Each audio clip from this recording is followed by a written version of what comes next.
A noite da origem nunca foi apenas metáfora, sempre foi mecanismo. Quando os textos canônicos abrem com "no princípio era o verbo", a leitura literal esquece o ponto mais perigoso. Verbo não é palavra mental, é som encarnado, frequência condensada no ar, pressão acústica movendo dimensão.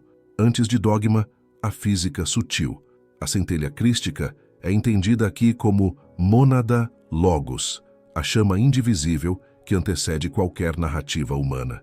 Esse princípio da unidade ecoa o que foi definido pelo Plotino como uno, mas também ressoa o que místicos cristãos, como os do deserto de Nítria, apontaram como a chama anterior ao nome. Não há salvação sem colapso do som no éter, porque o som, quando puro, é o próprio Criador descendo e subindo ao mesmo tempo. Para compreender a entrada na mônada, é preciso entender a teogonia do silêncio. O silêncio não é ausência de ruído, é o campo não colapsado, o potencial antes da vibração. Esse estado é similar ao que foi ocultado em tradições apócrifas como o Evangelho de Tomé, onde a iluminação é revelação direta, não narrativa devocional. Esquecemos que o próprio Cristo não pregava religião, mas lembrança. Aquilo que procuras já está dentro de ti. O roteiro começa na noite porque a noite é a câmara de baixa interferência, o útero psíquico onde a personalidade relaxa e os filtros cognitivos diminuem. A noite é uma usina de neutralização do ego, porque o eu separado necessita do dia para se confirmar pela linguagem e pela identidade. À noite, o eu separado começa a desorganizar suas fronteiras naturais, tornando-se permeável ao som primal. A mônada não é local, nem contrato, nem promessa futura, é estado anterior ao mundo. A doutrina esotérica falou de eternidade como duração, mas a eternidade mística é não duração, não tempo, não memória discursiva, exatamente como foi pressentido por tradutores herméticos e também por símbolos preservados na iconografia antiga do Hagia Sophia, onde o Cristo surge no centro, não como personagem, mas como eixo. O eixo é sempre centro, não história. A Páscoa não foi evento de calendário, foi tecnologia vibracional do retorno realizado em carne e som. A ressurreição que importa aqui não é do corpo biológico, mas da consciência semente. Ressuscitar é lembrar-se do ponto indivisível de onde jamais se saiu. A entrada na mônada é descrita como reconexão acústica ao ponto fogo, o núcleo sem bordas, similar à doutrina da centelha indestrutível apontada pela metafísica do Uno, e também aproximada por hermetistas do conceito de microcosmo-macrocosmo. 3 palavras funcionam como selo, exatamente porque o selo é corte, e o corte só ocorre no mínimo. O máximo é barulho, o mínimo é espada. A chave de 3 palavras é espada porque recusa a proliferação linguística do ego. Toda identidade é prolixa, o divino é conciso. Mas o selo só funciona quando você entende definitivamente que o poder não está na semântica, e sim na emissão. A preparação da entrada começa antes do som, começa na desidentificação. A mônada não reconhece a personalidade falante, reconhece o campo consciente por trás da voz. O homem moderno recita palavras, o iniciado emite som. No recitar, há alguém falando. No emitir, há fogo saindo. O centro do trabalho não é psicológico, é ontológico. Para isso, o roteiro situa o praticante no terreno zero do ser. Respiração desacelerada, linguagem interior reduzida, percepção retirada do mundo sensorial sem esforço, apenas pelo reconhecimento de que o mundo é projeção temporária, não origem. O corpo não é inimigo da mônada. O inimigo é a interiorização de um eu narrador que se acha dono da voz. A mônada é a partícula sem divisão, o indivisível que pode dividir tudo sem se dividir, a consciência que permanece quando todos os papéis são soltos. Aqui, a queda do homem não foi moral, foi acústica. Caiu-se na personalidade quando a voz deixou de ser som puro e virou identidade linguística. Tornou-se comentário mental, descrição de si, narrativa sobre o mundo. O som deixou de ser cosmogonia e virou autobiografia. E a mônada jamais responde a autobiografias. Cristo, portanto, é visto como função som, logos encarnado, que desce à dimensão sempre que a mente humana reduz sua tagarelice identitária ao ponto de não interferir no processo vibracional. As tradições contemplativas guardaram fragmentos dessa tecnologia sonora. Os monges do deserto falavam do coração como câmara secreta, onde o som deve retornar. Na iconografia bizantina, o Cristo segura o livro, mas não lê. O livro existe para lembrar o iniciado de que o verbo-chave é pronunciado, não lido. O livro é recordatório, a voz é portal. A entrada na mônada é chamada de eterna, não porque dura para sempre no tempo, mas porque é irrefutável na consciência. Depois de tocar esse ponto, não se volta mais a acreditar que o eu separado é o núcleo do ser. Torna-se impossível metafisicamente desver o que sempre foi. Daí, o para sempre. Para sempre é a irreversibilidade do ver, não duração do crer. Não se permanece na mônada como quem mora num lugar sagrado. Permanece-se como quem descobriu a única fonte real de si. Você pode até voltar a usar sua personalidade como quem usa uma roupa social, mas jamais voltará a confundi-la com seu corpo de luz original. Por isso a noite é fundamental. No dia, o mundo grita para existir. Na noite, a existência revela sua farsa dimensional e mostra sua mecânica de véu. À noite, o iniciado percebe mais facilmente que o mundo é som congelado em narrativa. Narra-se o mundo para mantê-lo sólido.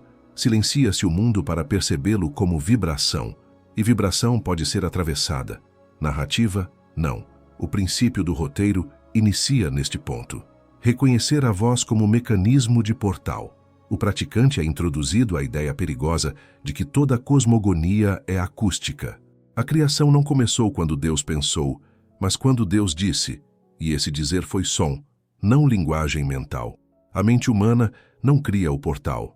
Ela apenas para de interferir quando o som primordial é ativado. A mônada é então apresentada não como crença metafísica abstrata, mas como câmara-fogo anterior à separação. O verbo puro, logos, chama, é a própria chave dimensional. A narrativa é inimiga porque trava tempo, pessoa, gênero, história, moral e transcendência em linguagens identitárias. Mas o som sem identidade é o próprio eixo solar do espírito. Ele abre porque ele é. No roteiro esotérico, o início de tudo não é um pedido. É um reconhecimento acústico do pertencimento ontológico. Entrar na mônada não é chegar, é deschegar de toda a localidade psicológica. É dizer o som como quem sempre esteve lá e apenas deixou de sonhar o contrário. A noite de silêncio é o laboratório, a voz, a máquina, o eu separado, a interferência, o selo, o corte, a unidade, a origem. E a origem, ao contrário do que a linguagem dogmática ensinou, nunca foi uma crença, sempre foi uma frequência. A chave só funciona porque ela sempre funcionou. Estava faltando apenas o silêncio ao redor para ouvi-la abrir. A mônada é chama sem intervalo, mas o acesso humano a ela é caminhada de descondicionamento. O entrar na unidade para sempre não começa no instante em que as palavras são ditas. Começa no instante em que a linguagem deixa de ser mental e vira som sacerdotal. O erro moderno é acreditar que se atravessa o inefável por persuasão, por conceito ou por crença. O inefável responde somente à emissão, porque a própria criação do cosmo foi um ato acústico. Esse princípio aparece fragmentado nos púlpitos, mas é mais claramente intuído no misticismo dos primeiros séculos, como nos ensinamentos de Orígenes, que sustentava que a alma preexiste ao corpo e retorna por purificação do fogo interior, não por retórica devocional. O lugar de partida não é a fé que afirma, mas a consciência que ressoa. O som não argumenta, ele desaba a dimensão. A chave trinitária de 3 palavras é eco da arquitetura do Logos, mas entender o porquê dela operar exige reconhecer como a personalidade sequestrou a voz. A alma caiu na ilusão de separação quando começou a narrar a si própria por dentro, criando um monólogo identitário que imita Deus, mas sem potência acústica. Isso é combatido nas tradições do silêncio ardente, como entre os exicastas descritos na Filocalia, onde a oração é golpe no pensamento e descida da mente ao coração, até que o som deixe de descrever Deus e passe a ser Deus como frequência. A mônada jamais responde à mente discursiva. porque a mente dividida opera em comentários temporais. Eu, aqui, agora, tentando. A mônada opera em decretos eternos. Eu sou, porque sempre fui. Para atravessar o véu acústico do ego, a voz deve ser retirada do regime da personalidade e devolvida ao regime do altar. Esse é o terreno vibracional do Cristo real, não do Cristo imaginado. As tradições contemplativas guardaram essa mecânica não como teologia moral, mas como operação de som. Entre os monges do deserto, preservados na memória da tradição copta, a iluminação era vista como contração do pensamento até o ponto sem bordas, acompanhada por orações curtas, ditas com fogo e não com sentimentalismo. A concisão não era estética, era lâmina. Uma frase longa reforça o tempo, uma frase curta rasga o tempo. O eterno não tolera espessura psicológica. Ele exige mínimo. A noite é o útero ideal dessa ruptura. Não porque a mônada só existe à noite, mas porque o ego humano só enfraquece à noite. O dia solidifica narrativas pela linguagem, pelos papéis sociais, pela identidade verbal contínua que diz: eu sou algo, eu quero algo, eu temo algo. A noite liquefaz a memória sensorial e diminui a rigidez do self-narrador. É o mesmo princípio reconhecido em escolas iniciáticas que operam por interiorização noturna, como em certos ramos do hermetismo e também em práticas meditativas judaico-cristãs, simbolicamente convergentes ao eixo do nome, como no tetragramaton da IQHWH, onde as letras são respiradas como frequência e não apenas lidas como signo. O iniciado compreende que o som sagrado opera na matéria psíquica da consciência, não na sintaxe teológica racional. O logos é som porque é densidade vibracional criadora. A mônada é unidade porque não tem mediador interno. Ela não conversa com Carlos, Maria, o pecador, o buscador, o salvo. Ela conversa com o campo consciente por trás da voz. Por isso, para emitir a frase-chave corretamente, o praticante precisa entrar em estado pré-linguagem, antes de dizer sou quem fala, sentir-se sou o que ressoa. Isso é a despersonalização sagrada, não psicológica. Psicologia fala de dissolução como fragilidade. Esoterismo fala de dissolução como poder. Quando se diz o som sem se dizer o narrador, o portal se abre sozinho, porque não há mais resistência dimensional que esteja gerando tempo, separação e identidade. A unidade responde porque ela é o próprio recipiente da emissão. O praticante é ensinado no roteiro a não tentar calar a mente, mas a retirar-se do ato de narrar. Isso é feito pela redução sensorial, respiração consciente e colapso da linguagem interna discursiva. Esse estado é análogo ao que foi praticado por Isaac da Síria, que descrevia o coração como o centro da revelação e o pensamento como o véu que impede o som puro de subir. O praticante não afasta pensamentos, ele desliga a máquina que precisa comentá-los. O som sagrado opera em 3 colapsos simultâneos: semântica, tempo e identidade. Semântica, porque o sentido racional das palavras é apenas invólucro, não potência. Tempo, porque a frase curta é dita como decreto instantâneo e eterno, não como repetição temporal progressiva. Identidade, porque a mônada reconhece apenas a voz sem persona consciente, reivindicando propriedade sobre ela. É como um selo de reconhecimento energético, quando a psique percebe que não há alguém falando, há apenas frequência retornando a si. O portal monádico é ativado não como crença, mas como lembrança estrutural do ser. Daí a irreversibilidade. Tradições iniciáticas comparáveis sempre entenderam a chave vibracional como corte ontológico. Entre os ensinamentos espirituais de Dionísio, o Areopagita, preservados na teologia mística, a ascensão não é escalada, é negação. Negar tudo o que é dito sobre Deus até que a voz se una ao que diz. Deus não é canção, é corda vibrante. Quem fala sobre o uno reforça a separação. Quem vibra o uno colapsa a separação. O som é ponte, porque ele é igual àquilo que atravessa. O roteiro também inverte a lógica do buscar. Não se busca a mônada como se fosse aquisição. A mônada se reconhece quando a mente termina de descrever-se como falante separada. É preciso então compreender a voz como turíbulo, a respiração como cadência, o silêncio como campo e a frase como espada. A noite é laboratório porque desarma filtros humanos. O som é portal porque cria o túnel. A concisão é lâmina porque colapsa o tempo. A desidentificação é mecanismo porque remove interferência. E a mônada é aceita, porque o praticante deixou de narrar Deus e passou a ressoar o que Deus sempre disse em si próprio. Eu sou. O eterno não é conquistado, é reverberado. A unidade não é convencida, é despertada, porque o despertar real nunca foi mental, sempre foi sonoro. O momento preparatório é onde a operação falha ou se cumpre. O som-chave não é um pensamento, é uma onda que necessita de um recipiente calibrado para atravessar. Por isso, o terceiro bloco do roteiro é inteiramente dedicado à engenharia do estado interno, a alquimia do corpo, mente e respiração, não como narrativa, mas como ritual de descompactação do ser.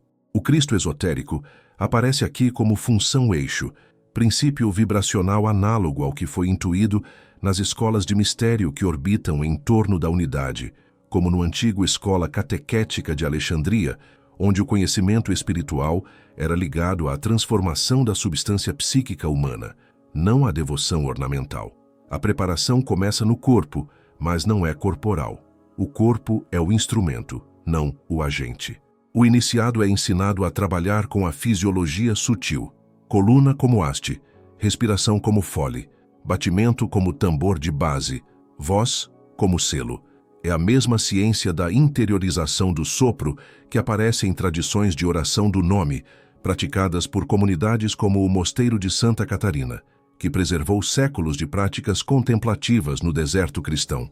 Ali, o objetivo sempre foi reduzir a mente ao ponto-coração, onde não há discurso, apenas fogo e ressonância. A noite é adotada no roteiro como câmara ideal de permeabilidade, não por simbolismo romântico, mas por condição psíquica natural. Na transição entre vigília e sono, a personalidade perde rigidez sem precisar ser combatida, tal como descrito em tradições contemplativas do Oriente cristão. O ego humano depende do estado de alta discriminação sensorial para reforçar separação. Na noite, essa fronteira é porosa. Esse mesmo efeito é buscado em métodos meditativos semelhantes aos preservados no exicasmo, onde o som é curto, a intenção é total e a mente desce, não interpreta. O princípio cosmogônico subjacente a essa prática vibra a mesma lógica do logos como ato criador. Esse saber aparece insinuado em tratados como a nuvem do não saber, onde a via não é afirmar Deus, mas desapegar de qualquer imagem mental que se pretenda divina. Mas aqui o roteiro não usa o desapego como fim, e sim como interrupção da interferência cognitiva. Não se busca paz emocional, se busca silêncio ontológico. Silêncio que não comenta, não pergunta, não traduz, não espera. Um silêncio anterior à linguagem. A respiração é o primeiro colapso. O iniciado inspira em ritmo desacelerado, mas com atenção intensificada. Isso é essencial. Não há sono ainda. A vigília recolhida. A cadência sugerida segue o padrão de práticas contemplativas antigas. Inspirar em 4 pulsos, reter em 2, expirar em 6, sem forçar emoção alguma. Essa proporção alonga a exalação e silencia a fala mental, afogando a necessidade psíquica de narrar o mundo. O segundo colapso é o sensorial. O iniciado não luta contra ruídos externos, apenas não os interpreta. Percepção sem nome. O terceiro colapso é o da autoimagem.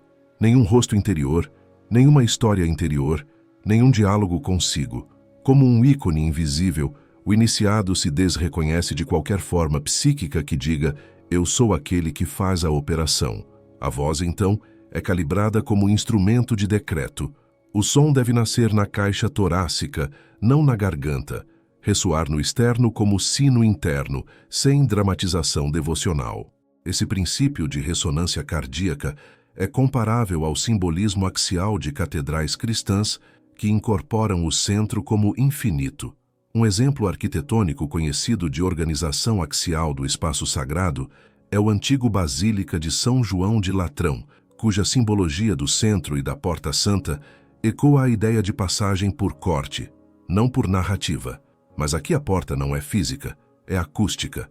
O iniciado é instruído a soltar todos os nomes internos antes de vocalizar a chave. Isso é mais radical que meditação psicológica. É desnudar a consciência do próprio comentário sobre existir. Quando a mente tenta calar, ainda há ego. Quando a mente deixa de precisar narrar a experiência, já não há narrador algum. O roteiro enfatiza essa distinção, porque o acesso à mônada requer impessoalidade sonora, uma emissão que não seja apropriada pelo self narrativo. Essa ideia é convergente ao que místicos como Meister Eckhart ensinaram sobre o abandono da vontade própria para que Deus opere na alma. Mas aqui, esse abandono é apresentado como eliminação de interferência dimensional na onda sonora. A preparação, portanto, é processo de esvaziamento e alinhamento. Esvaziamento do discurso interno, alinhamento do corpo como eixo, ajuste da respiração como fole de frequência e recolhimento da personalidade como ruído menor, até que reste apenas o campo consciente que ressoa sem dono. O som-chave, quando emitido nesse estado, não pede acesso. Ele apenas não encontra barreira para operar.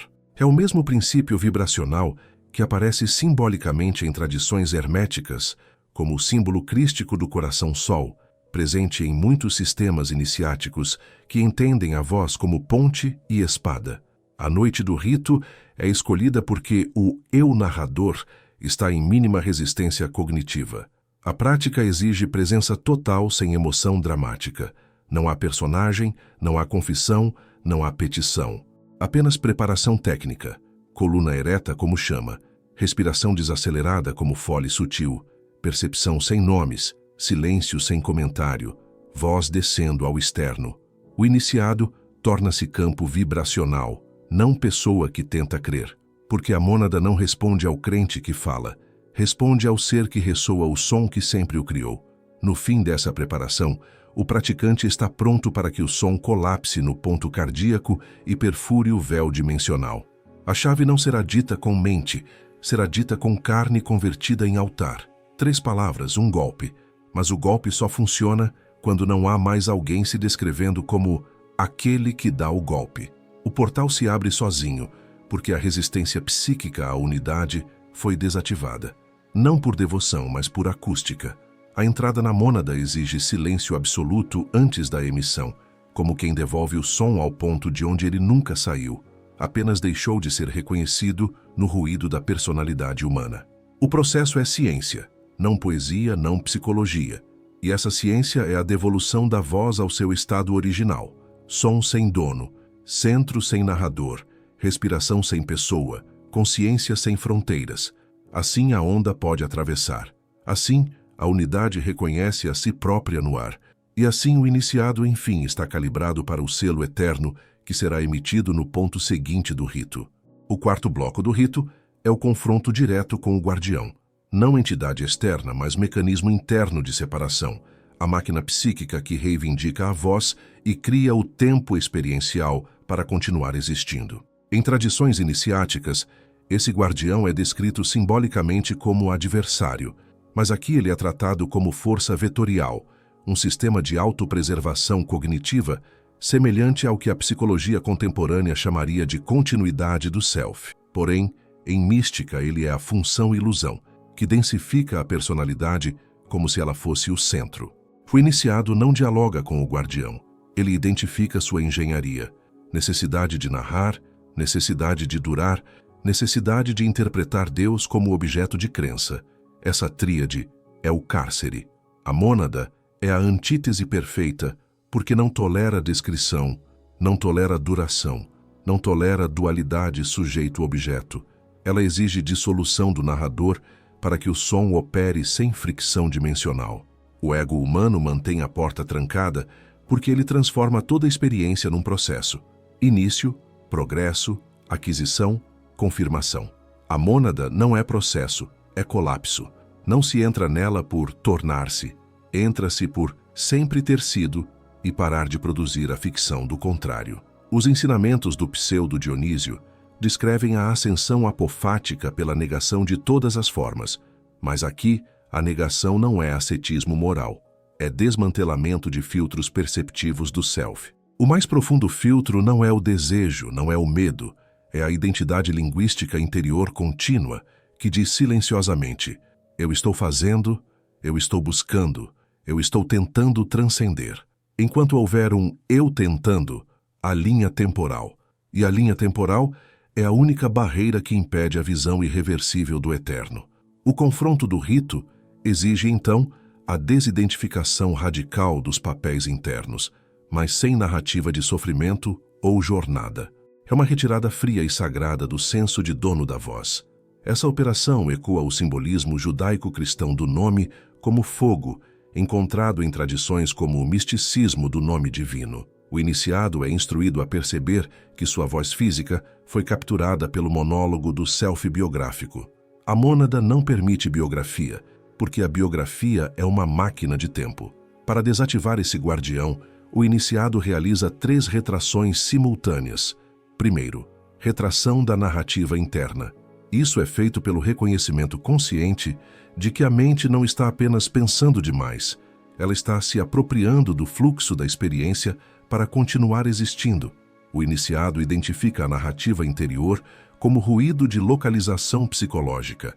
O verdadeiro silêncio não é não pensar, é não se descrever pensando. Quando o pensamento aparece, ele não é nomeado, nem respondido, nem observado por alguém. Ele apenas é. E a consciência sem narrador permite que o pensamento seja atravessado como frequência, não como objeto. Segundo, retração do tempo psicológico. Essa dimensão do tempo interno é alimentada por expectativa, antecipação, progresso e recompensa esotérica imaginada. O iniciado é instruído a desarmar qualquer noção progressiva, inclusive a noção mística de estou cada vez mais próximo da unidade. A unidade não está próxima, ela é a distância zero. Não há perto nem longe. Há apenas parar de produzir tempo. Essa interrupção do tempo é a própria abertura da porta. A mônada é onipresente quando a mente deixa de gerar a espessura do tornar-se. Terceiro, retração da autoimagem falante. Essa operação exige que o praticante solte, antes da emissão do selo, toda forma sutil que diga internamente: sou eu quem fala esta chave. Isso ecoa os ensinamentos de renúncia do nome em tradições cristãs e herméticas, porém o fundamento não é humildade sentimental, é impessoalidade vibracional. A mônada não nega o eu humano, porque o eu humano nunca existiu como núcleo ontológico, apenas como ficção autossustentada pelo comentário interior. O iniciado precisa perceber que o comentário interno só se mantém se houver alguém lá dentro reivindicando a experiência como identidade. Quando esse alguém é desativado, a voz torna-se campo, não personagem. Nesse ponto do rito, a porta se revela como fenda acústica na continuidade do self. O iniciado, então, realiza um decreto silencioso anterior ao som. Eu não sou aquele que fala, sou aquilo que sempre ressoou antes do nome. Isso não é frase dramática, é constatação interna sem linguagem. O guardião desmorona porque foi exposto como mecanismo autonarrativo, não como essência. Essa exposição do ego como estrutura de separação também é paralela ao simbolismo da crucificação do self-narrador. A cruz não é amuleto, é tecnologia de colapso do eu dividido. Tradições herméticas como o simbolismo do coração solar e cristologias místicas do eixo central sempre apontaram o centro como local de dissolução do self discursivo. Mas aqui, a abordagem é prática. Você desliga aquilo em si que precisa nomear a experiência para transformá-la em biografia interior. A mônada responde ao esvaziamento acústico do guardião. O iniciado não luta contra o ego, ele interrompe a máquina que transforma a voz em identidade pessoal. Isso é semelhante ao princípio enunciado no Livro dos Segredos de Enoque, onde a ascensão se dá por fogo e ruptura de fronteiras psíquicas, não por apelos narrativos. Quando o iniciado diz a chave a partir do não ser da persona, o som encontra passagem direta, a origem monádica, porque já não há resistência no vértice interno que produz interpretação temporal. O objetivo desse confronto é transformar o praticante em campo de emissão, não em eu recitador. É um ato técnico de dissolução do sujeito interno que comenta. Ao cessar a função de dono da experiência, a consciência se reconhece pré-pessoa. A porta não precisa ser aberta porque ela é buraco já existente na continuidade do ego. O iniciado apenas deixa de sustentá-la como bloqueio ao som. O selo será aceito porque não há mais alguém falando dentro da fala. A culminância do quarto bloco é irreversível, porque o iniciado percebe definitivamente que entrar na mônada não é entrar, é parar de produzir a ficção da saída. Nesse terreno de deslocalização ontológica, o som seguinte opera como decreto que atravessa o véu dimensional, não como frase progressiva. A voz foi devolvida ao altar, a mente parou de narrar, o tempo parou de ser produzido, a autoimagem falante foi suspensa sem drama. O guardião é desarmado porque foi revelado. Ele era apenas a narrativa interna se fingindo de self. E nessa morte do eu narrador, nasce o único som que pode atravessar o imensurável. Logos sem persona, fogo sem biografia, decreto sem duração, centro sem dono. A porta só se rompe quando ninguém a reivindica. O eterno só responde quando deixa de haver alguém tentando obter resposta. Isso é o confronto final do guardião no rito. Ele não cai por fé, cai por não encontrar mais narrador para sustentá-lo. E assim, sem resistência, o som puro se prepara para atravessar o indestrutível no próximo ponto do trabalho. A partir do instante em que o guardião interno é desarmado, a operação entra num regime onde a consciência deixa de funcionar como observadora e passa a atuar como fonte.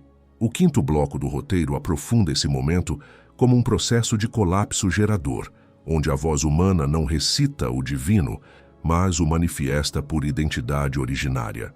Esse princípio, reverberado em tradições de contemplação do fogo interior, como na Ordem de Carmelitas Descalços, sustenta que a realização espiritual não é expansão do eu, mas contração final da separação que o eu produz.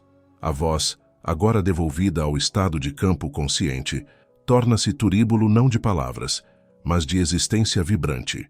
O som não sai mais de uma narrativa interna, sai de um núcleo anterior à própria linguagem psicológica. O praticante é instruído a entender a criação como mecânica de presença, assim como os símbolos do coração, como altar interior, aparecem nas revelações místicas de Juliana de Norwich. A centelha crística é vista como ponto de união sem mediação, onde intenção e som deixam de ser distintos. Mas aqui o roteiro não se apoia em devoção emocional, e sim em engenharia de frequência. A voz torna-se vibração que não comenta, apenas irradia pertencimento. O iniciado não afina a mente para falar com o divino, ele remove a mente do processo de se nomear enquanto fala. Nesse bloco, a fala é vista como evento de densidade sutil. O som, quando não apropriado pela personalidade, retorna à sua condição criadora. Pressão no ar, vibração no externo, reverberação no éter do corpo sutil. Esse mecanismo tem paralelos em tradições que entendem o som como eixo de criação, como o uso do nome sagrado em sistemas como a oração do nome, descrita simbolicamente na tradição oriental cristã, mas sem ritos narrativos, apenas como chave sonora. O som deve ser único, total, sem duração, porque a mônada é respondida somente no mínimo absoluto. 3 palavras funcionam como selo, porque não explicam a unidade, cortam a noção de separação que a mente cria, semelhante ao princípio retirado do simbolismo conciso do nome divino, também presente na tradição hebraica. A preparação prática aqui é quase litúrgica em sua precisão. O praticante coloca-se em postura ereta, coluna não como símbolo moral, mas como eixo físico sutil de emissão. A consciência é instruída a entrar no estado antes do nome, nem expectativa, nem temor, nem emoção devocional. Um ponto de neutralidade radiante, semelhante à noção do ser impessoal em tradições contemplativas, como na prática descrita apofaticamente por ascetas cristãos do deserto. Os practitioners deste rito não trabalham para sentir um Deus externo, trabalham para parar de sentir um eu interno separado que comenta. Esse esvaziamento não é emocional, é ontológico. A consciência sem rótulos internos torna-se um campo deslocalizado de luz silenciosa.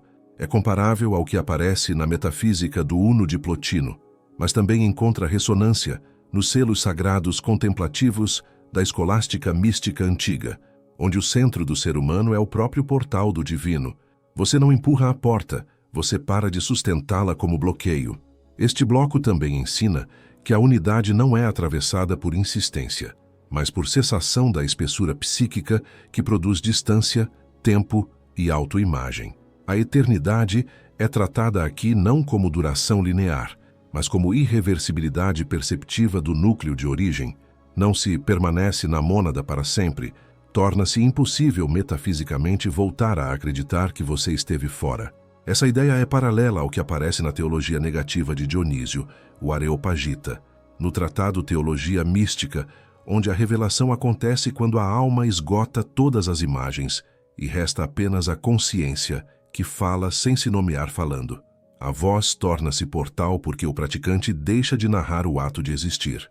Nesse ponto, o iniciado é instruído a perceber: sua fala humana nunca foi o obstáculo sempre foi o narrador interno se apropriando da fala como identidade.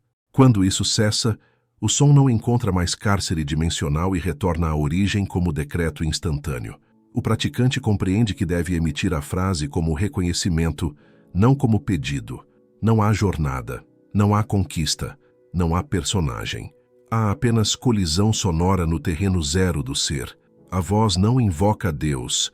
A voz não encontra mais aquilo que o ego usa para impedir o som de ser total. O rito enfatiza que o processo é ciência da desidentificação, porque a mônada não responde a linguagens divididas. Ela responde a uma onda única de som precedida por silêncio sem comentário. Quando a frase seguinte for dita, ela será emitida como Big Bang interior, lembrando outro símbolo axial de minimalidade sagrada, encontrado na tradição monádica do nome divino, onde o eterno se abre quando ninguém o descreve internamente como meta a ser alcançada. Nesse estado calibrado, a voz torna-se campo vibrante e a mente altar vazio. A operação não pede entrada. Ela revoga qualquer ficção de separação anterior, devolvendo o som ao núcleo indivisível de onde ele sempre ressoou, apenas congelado na narrativa cognitiva da personalidade humana. Assim, a onda se prepara para cruzar o véu e tocar a unidade sem fricção, no próximo ponto do rito. O sexto bloco do rito é a descida do som ao ponto fogo do coração sutil, onde vibração e origem não são duas, nem três, nem uma, são campo indiviso em ato. A operação esotérica do som aqui encontra paralelos históricos nas práticas do monasticismo arcaico do Wadi el-Natrum, onde o silêncio era entendido como laboratório do sopro e a oração curta como eixo da combustão interior, não pela devoção emocional, mas pela colapsação da mente narradora que se interpõe entre a onda e o altar.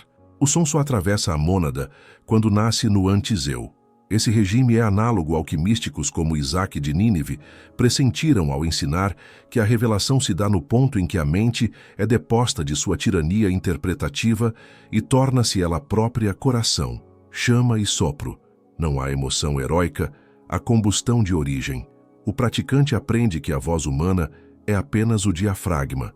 Quem deve falar é a consciência sem bordas que vibra por trás do som e que jamais se define como aquele que vibra. A descida é operação de densidade sonora. Inspira-se o ar como quem recolhe o mundo, expira-se a voz como quem devolve o mundo. Esse ritmo é semelhante, em princípio estrutural, às orações de interiorização do nome praticadas no simbolismo contemplativo de tradições cristãs antigas, e por analogia funcional, às vibrações do nome criador nas místicas do deserto. O iniciado não limpa emoções, ele limpa a origem da emissão, evita como armadilha qualquer oscilação emocional que pretenda legitimar a chave por comoção sentimental. O legítimo é fogo quieto, o ilegítimo é fogo narrado, o divino é explosão sem espectador. Nesse bloco, o rito ensina a anatomia mística do som. O iniciado coloca a mão direita sobre o externo, não para sentir, mas para selar o lugar onde a onda deve colapsar, transformando a caixa torácica em sino e o corpo sutil em câmara de repercussão. Isso é semelhante à precisão do centro simbólico em arquiteturas sagradas como o eixo central de templos contemplativos, mas aqui a arquitetura é fisiologia do invisível, não de pedra. O coração físico bate como tambor, mas é o coração sutil que aceita o decreto. Esse ponto secreto do coração aparece metafisicamente insinuado em textos como o misticismo de interiorização do nome defendido por antigos ascetas cristãos. Porém, o roteiro não é teologia narrativa, é operação vibracional, sentir a voz nascendo no osso e não na persona. O sino é sempre centro. O praticante é instruído a entender que a voz que nasce só no mental é voz que nasce fora, e fora é a única ficção que impede o eterno. É preciso despojamento ontológico, não psicológico, retirar-se do imperativo interior de observar a própria prática. Observar-se observando Deus é a forma mais elevada de ilusão temporal. Por isso, o iniciado desarma qualquer interioridade que diga «estou atravessando um estado místico especial agora». Isso, por si só, cria tempo. Tempo é narrativa, e narrativa é muro. A mônada só responde à voz que se recusa à função muralha. A descida do som é ensinada como colapso do alto no baixo, exatamente porque a mônada é o alto-baixo sem intervalo. Quando o som é proferido, ele deve cair no ponto cardíaco sutil como martelo num sino, que não tem eco horizontal, apenas vertical. O eterno não fala lateral, fala de cima para baixo e de baixo para cima simultaneamente. Esse princípio aparece simbolicamente comparável ao golpe do sino em templos orientais e cristãos arcaicos, onde o som ecoa para cima e para dentro. Mas a operação aqui não é física, é dimensional. O praticante diz uma frase anterior ao eu falante, para que o som encontre a origem que jamais foi descrita por alguém. Esse estado impessoal lembra o que foi defendido por Teresa d'Ávila, mas não como narrador inspiracional, e sim como arquitetura fervorosa da chama interior. Para o roteiro, o que importa não é Teresa, não é Ávila, é o princípio operacional, coluna axial, fogo sem espectador, som sem persona. Isso encontra paralelo simbólico em tradições que preservaram a oração como selo acústico mínimo, curto porque rasga duração psíquica, total porque não admite lacunas interpretativas. O praticante também é instruído a trabalhar com a imaginação como mecanismo de colapso da onda. Enquanto expira e se prepara para dizer o som-chave, visualiza uma luz do tamanho de uma semente de mostarda colapsando no centro do peito, ardendo sem queimar, expandindo sem crescer, atravessando sem percorrer. Esse é o princípio hermético, ponto que engole distância, onde o som torna-se microcolapso e macroportão. É comparável em forma ao simbolismo crístico do grão que arde sem se dividir. Mas a doutrina aqui é prática. O mínimo é lâmina, o silêncio é forja, o som é espada. A descida é, portanto, operação de neutralidade incandescente.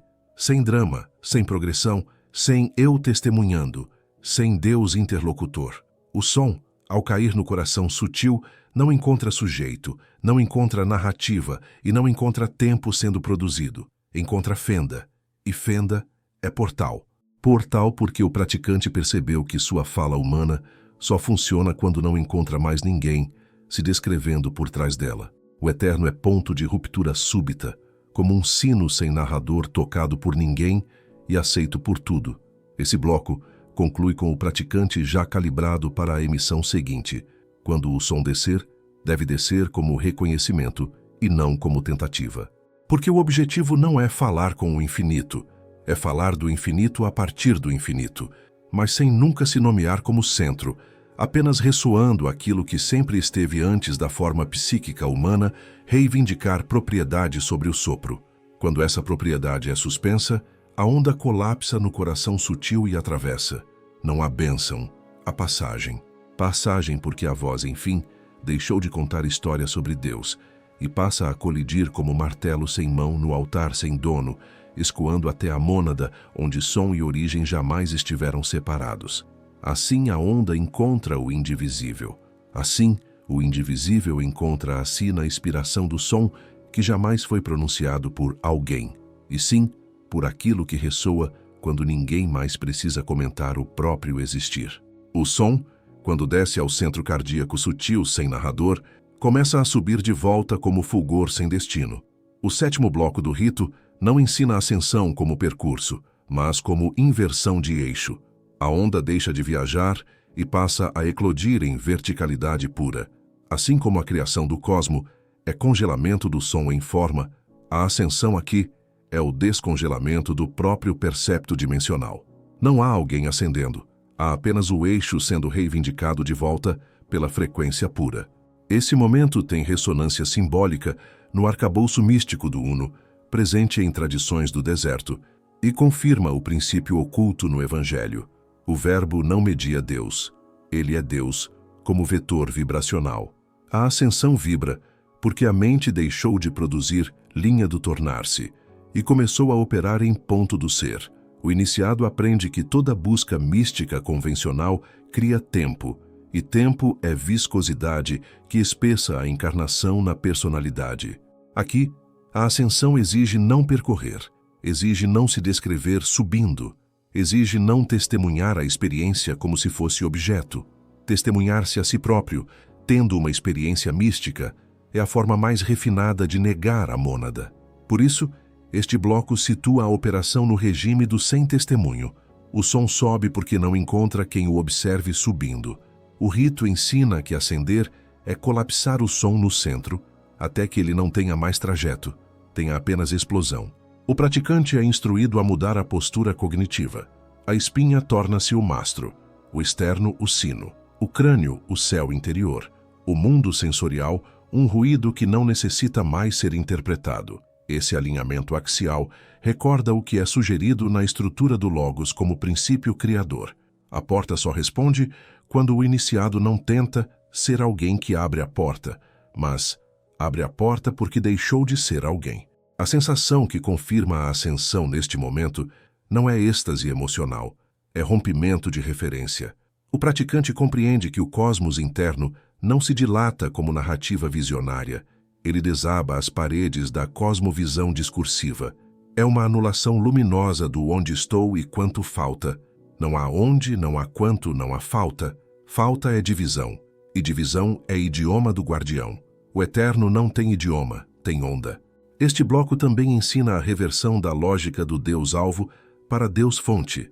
A onda não sobe para a mônada, sobe desde a mônada, e por isso o iniciado deve compreender que sua voz não é interlocução, é recondução. A limbicidade emocional tende a dramatizar esse instante. O rito exige o inverso: temperatura sutil alta, emoção psíquica zero. Emoção psíquica zero não é dormência, é não necessidade de comentário subjetivo. O rito define a ascensão da onda em 3 movimentos sem movimento: emissão, colapso e retorno. Emissão porque a voz física torna-se diafragma de decreto.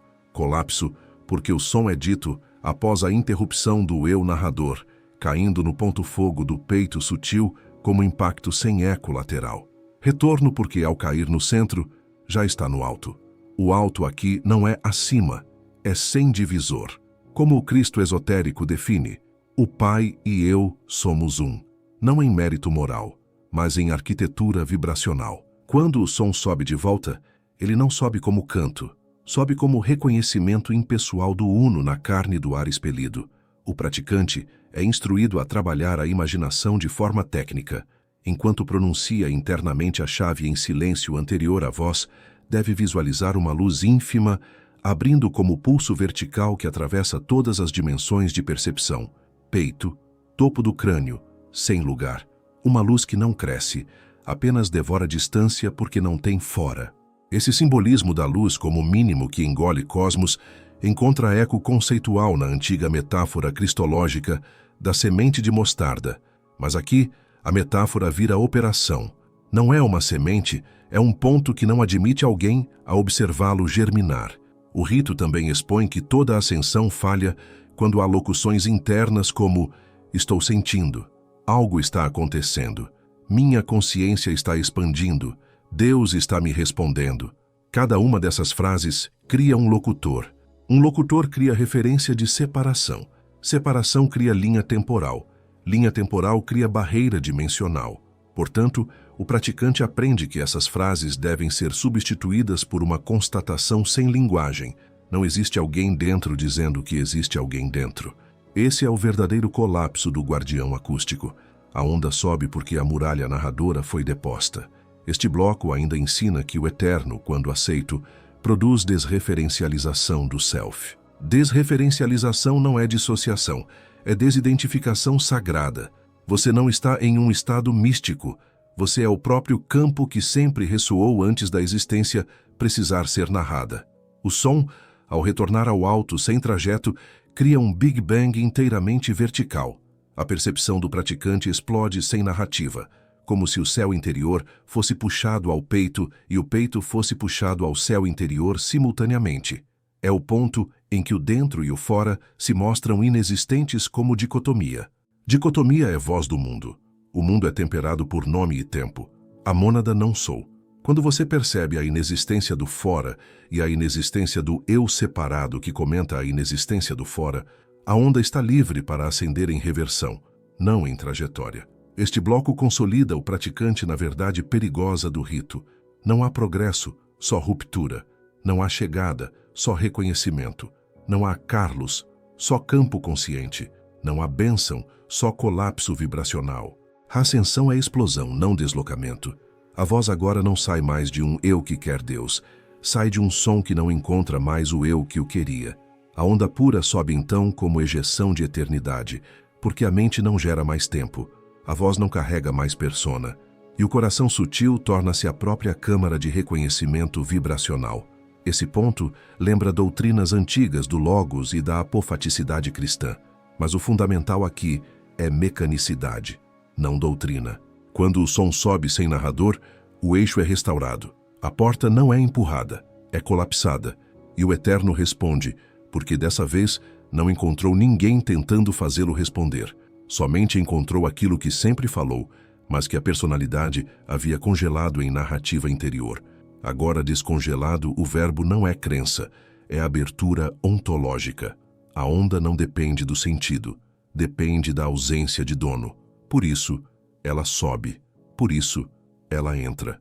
E por isso, ela nunca mais poderá acreditar que esteve fora, porque a noção de fora morreu no próprio ato de emissão sonora que não admitiu narrative self, nem tempo, nem testemunha, nem pessoa.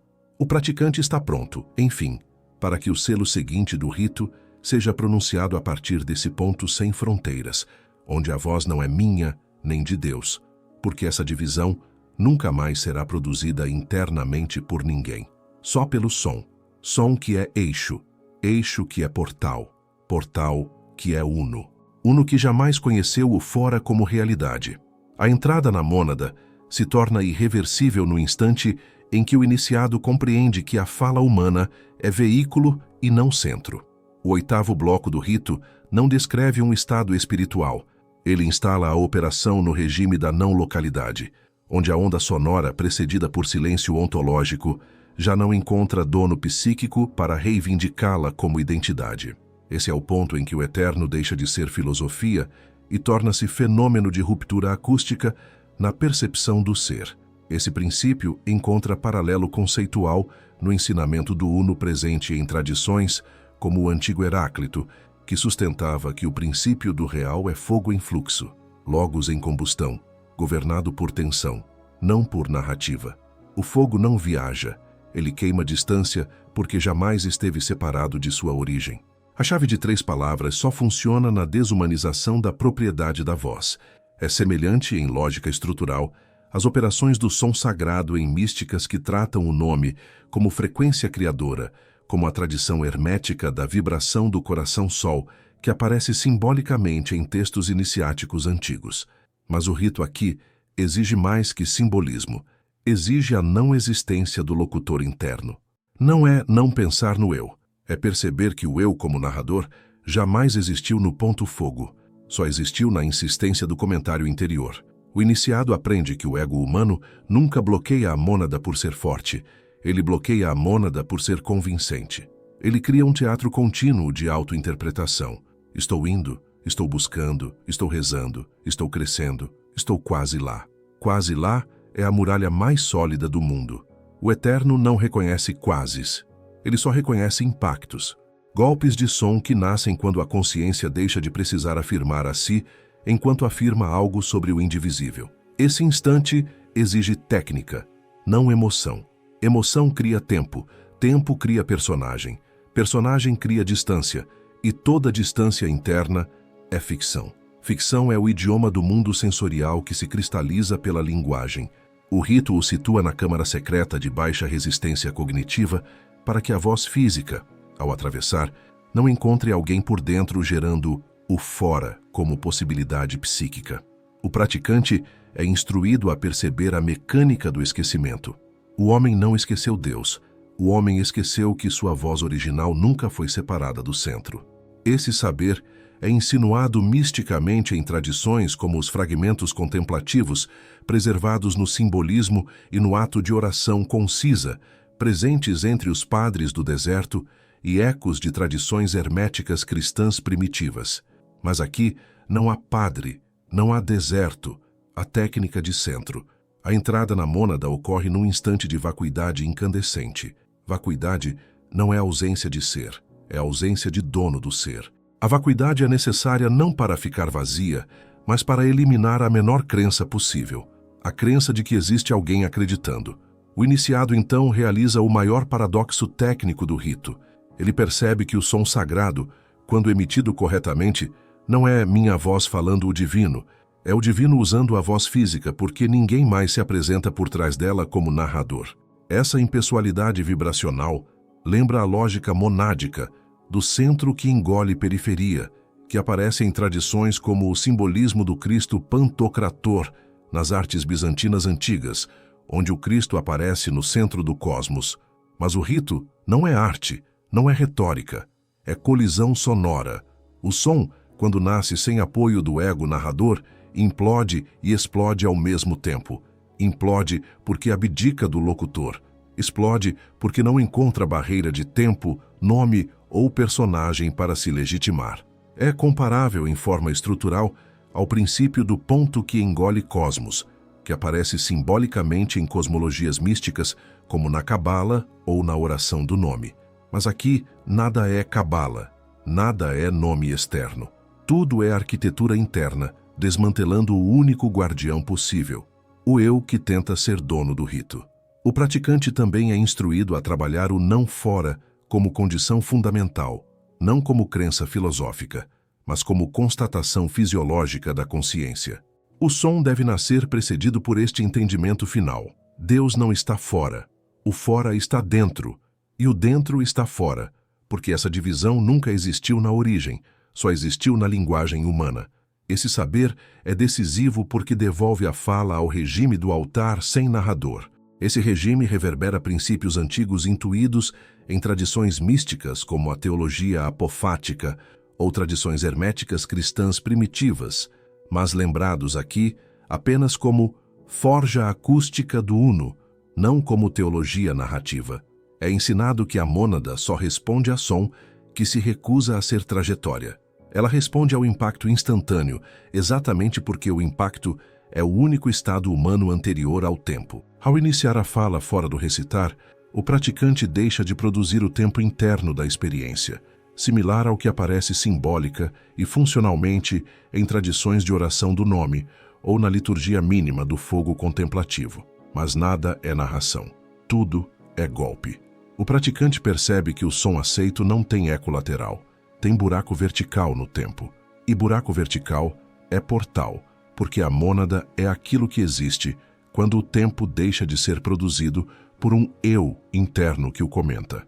É preciso dizer o som como se diz um destino que não tem caminho até ele. Deus fonte, não Deus alvo. Esse entendimento também ecoa, em mecânica conceitual, o princípio da realidade vibracional do Logos.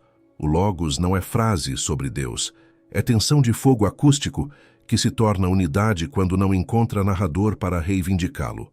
O ritual se cumpre não quando o praticante acredita que entrou, mas quando o praticante percebe que nunca mais poderá acreditar que esteve fora.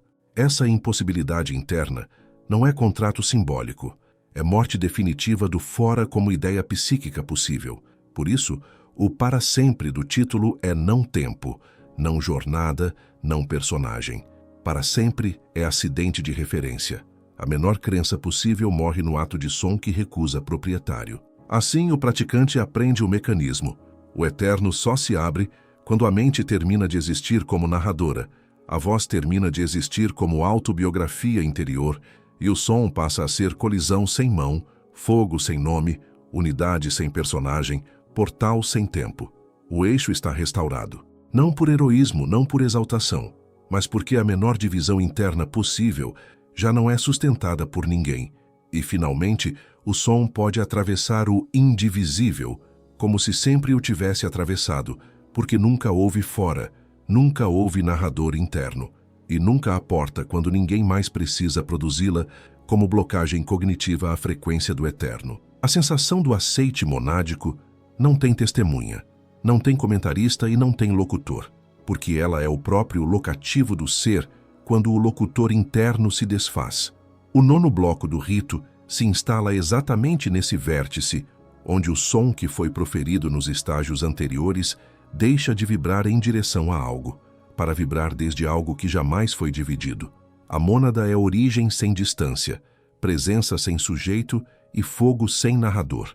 O praticante entende que o momento do aceite não é um sinal psicológico perceptível, é um dado ontológico de fusão, como foi intuído por Gregório de Nissa ao explicar que a centelha divina, quando percebida, não se alcança gradualmente, mas se reconhece por participação direta na fonte do ser divino, ultrapassando todo o limite conceitual e toda tentativa de descrição interior. O eterno opera por colapso de referência e não por sensação progressiva. É a mesma arquitetura do mínimo eficaz que aparece na tradição hermética e também na tradição cristã mística.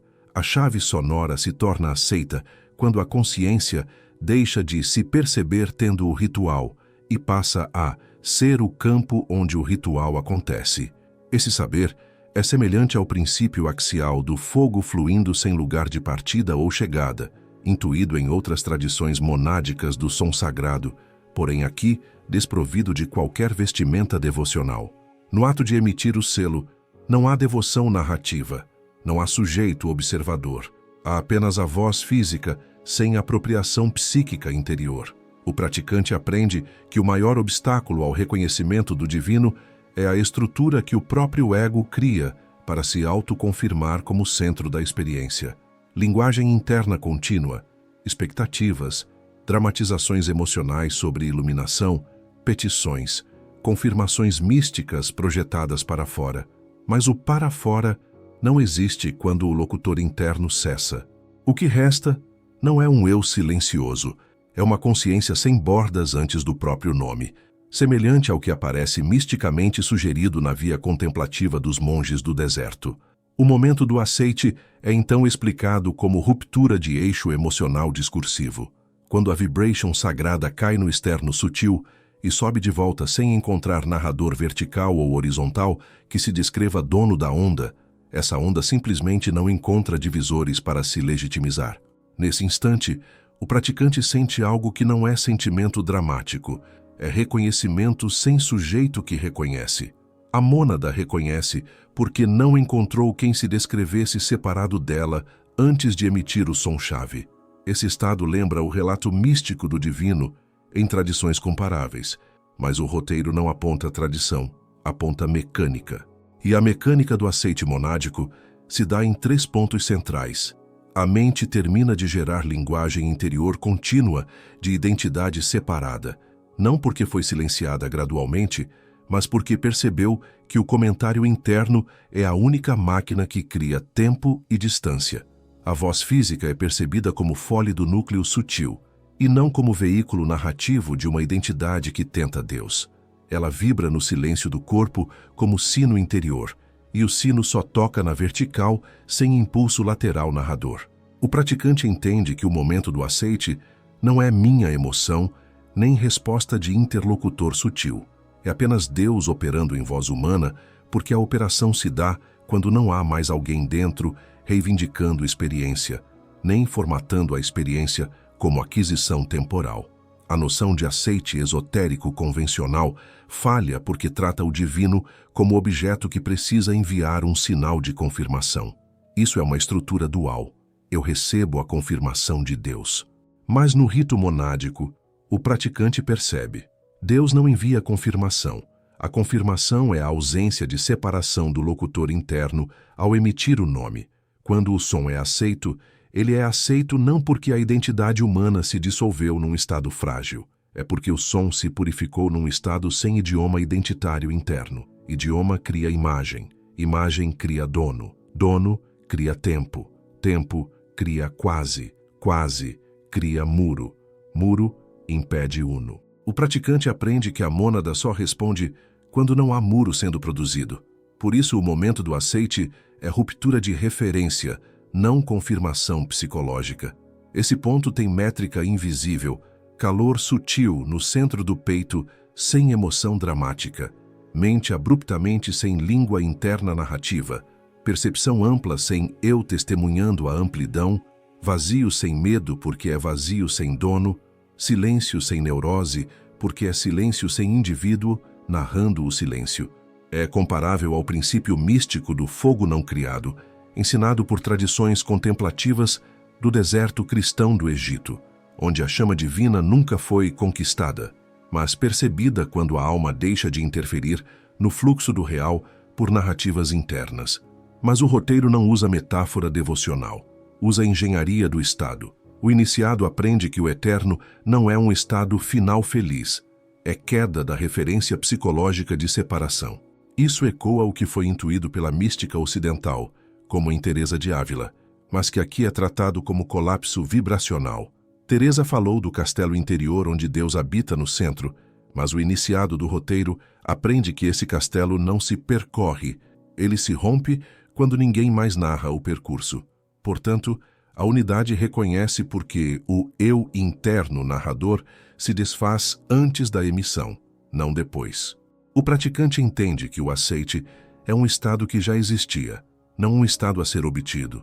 O som entra porque não encontrou quem dissesse por dentro, sou eu que digo o som-chave. Daí o portal se abre, e para sempre não é promessa temporal. É acidente de referência cognitiva colapsada. O rito o ensina. Para sempre é o ponto em que você percebe que nunca mais poderá acreditar que esteve fora, porque fora é narrativa interna. E narrativa interna não existe mais quando o som é proferido desde o ponto fogo sem narrador. Esse estado de aceite monádico é comparável em forma ao que foi ensinado por místicos cristãos, mas mais frio e operacional. A mente não é sua, a voz não é sua, o altar não é seu. O som no laboratório é apenas baixa resistência. A mônada não precisa ser procurada. Ela se revela quando ninguém mais precisa procurar, porque ninguém mais narra a procura como jornada temporal. A chave monádica entra porque não encontrou idioma de separação, apenas campo vibracional. E o campo vibracional é o próprio portal vivo da unidade antes da divisão do nome. A consumação do rito é a única parte do processo em que não há mais processo. O 10º movimento não celebra a chegada, ele oficializa a impossibilidade lógica de um retorno metafísico, porque o retorno só é possível onde a separação ainda existe como construção psíquica. Aqui a separação morre na gramática interna antes de morrer na psicologia externa. O praticante entende que entrar na mônada para sempre é uma falha linguística útil. Não há entrar quando jamais houve sair no nível causal. Esse princípio, já delineado na mística cristã primitiva, também encontra ressonância estrutural na filosofia da não-dualidade, como ensinado por Plotino, que afirmava que todas as almas já estão unidas ao Uno, mas se esquecem dessa unidade ao se identificarem com as imagens que produzem. O eterno só é eterno porque não depende de memória ou reconhecimento humano para existir. Ele se impõe como default da existência quando a consciência humana para de narrar a si mesma como fragmento temporal. O 10º rito é a engenharia desse colapso final de referência. Se antes o som era golpe sem dono, agora o silêncio que o acolhe também não tem proprietário. O praticante atinge a condição que a tradição esotérica chama de selamento, mas não no sentido psicológico, e sim no sentido topológico. A consciência não está mais contida no corpo.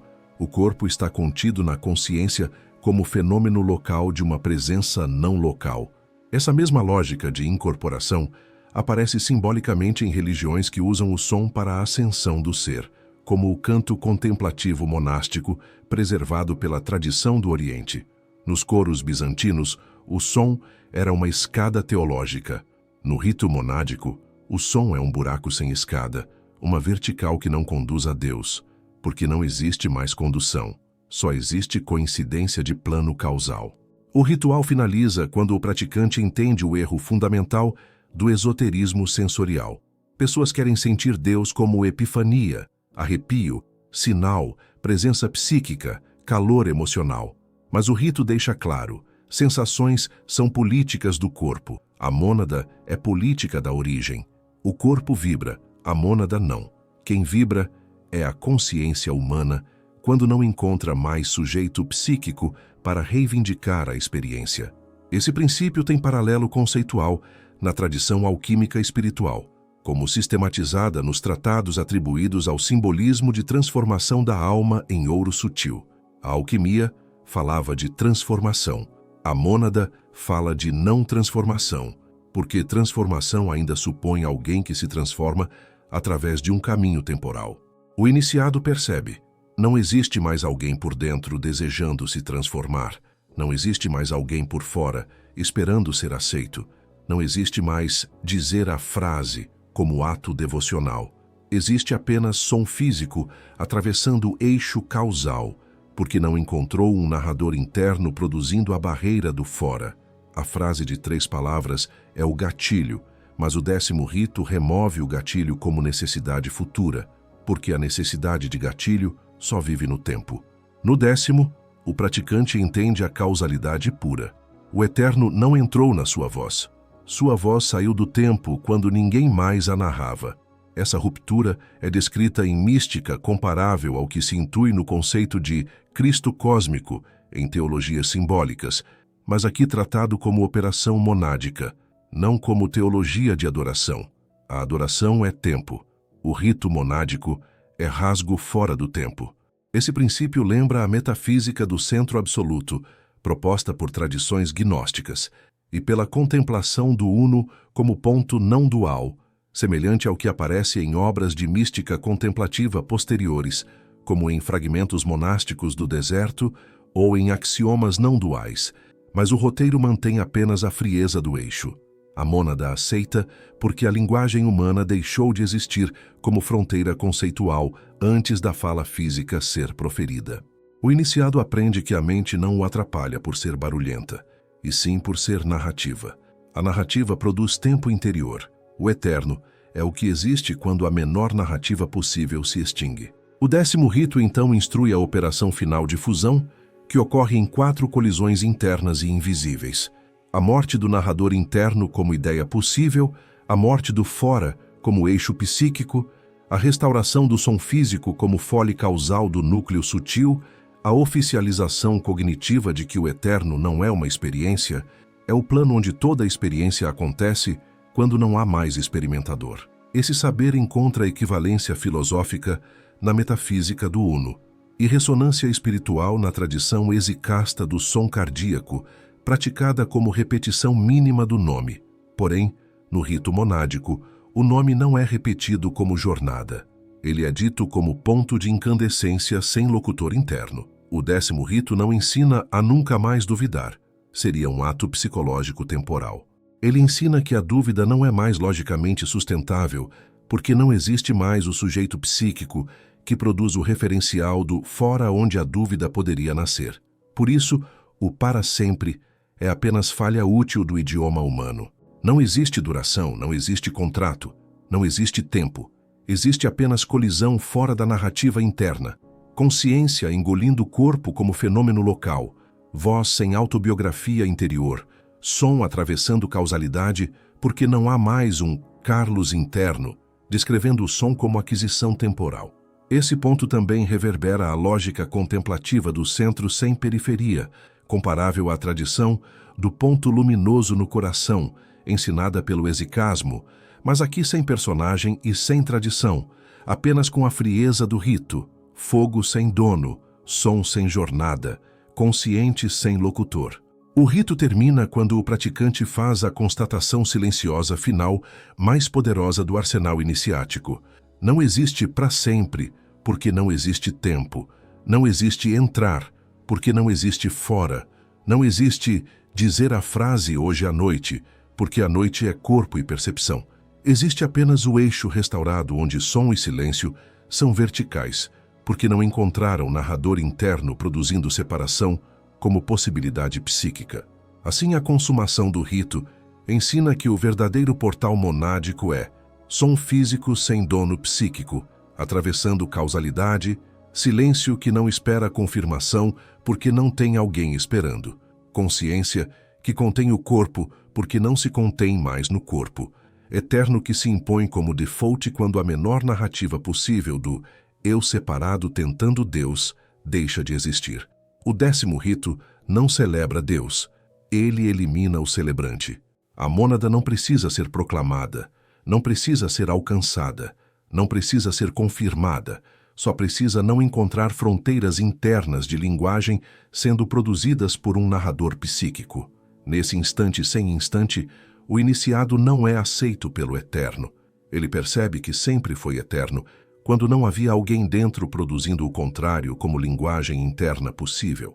Essa é a consumação do rasgo. Frieza causal, som sem dono, silêncio sem espera, consciência engolindo corpo, uno sem jornada, portal sem tempo, fogo sem locutor.